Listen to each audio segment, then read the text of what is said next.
আসসালামু আলাইকুম। আজকে আপনাদেরকে দেখাবো কিভাবে খুব সহজে আপনারা ছানা মিষ্টি তৈরি করবেন, সেই প্রসেসটাই আপনাদের সাথে আজকে শেয়ার করব। প্রথমে যে জিনিসটা লাগবে সেটা হচ্ছে দুধ। এখানে আমি প্রায় 1.5 কেজির মতো দুধ নিয়েছি। তারপর চুলার মধ্যে এই দুধগুলোকে ভালোভাবে উতরিয়ে নিতে হবে। যখন উতরানো হয়ে যাবে তখন কিছুক্ষণ গ্যাসটাকে বন্ধ রেখে এর মধ্যে ভিনেগার দিয়ে দেবো। ভিনেগার দেওয়ার পর আমাকে এই দুধগুলোকে অনর্গল নাড়তে হবে। নাড়তে নাড়তে দেখেন সেম এরকম ছানা আর পানি কিন্তু আলাদা হয়ে যাবে। একটা কাপড়ের সাহায্যে এই পানি থেকে ছানাগুলো আমি আলাদা করে নিয়েছি। এরপর এই ছানাগুলোকে হাতের সাহায্যে মিক্স করে নিতে হবে। ভালোভাবে মিক্স করে নেওয়ার পর আমি আমার পছন্দ মতো এখানে গোলাকৃতির কিছু শেপ দিয়ে নিয়েছি।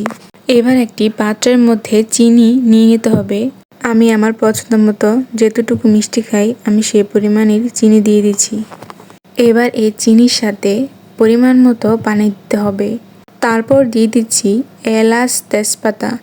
যখন এই পানিগুলো ফুটে আসবে তখন এর মধ্যে আমরা যে তৈরি করেছিলাম ছানা দিয়ে যে গোল গোল আকৃতির মিষ্টিগুলো, এগুলোই এর মধ্যে ছেড়ে দিতে হবে। এবার এই মিষ্টিগুলোকে প্রায় 20 মিনিটের মতো ভালোভাবে ফুটিয়ে জাল দিতে হবে। এটা হচ্ছে 20 মিনিট পরের ভিডিও। কি সুন্দরভাবে দেখো মিষ্টিগুলা তৈরি হয়েছে, দেখতে কেমন লোভনীয়। মাশাআল্লাহ, অনেক সুন্দর হয়েছে। মিষ্টিগুলা কিন্তু অনেক সফট তৈরি হয়েছে এবং খেতেও অনেক ভালো লেগেছে।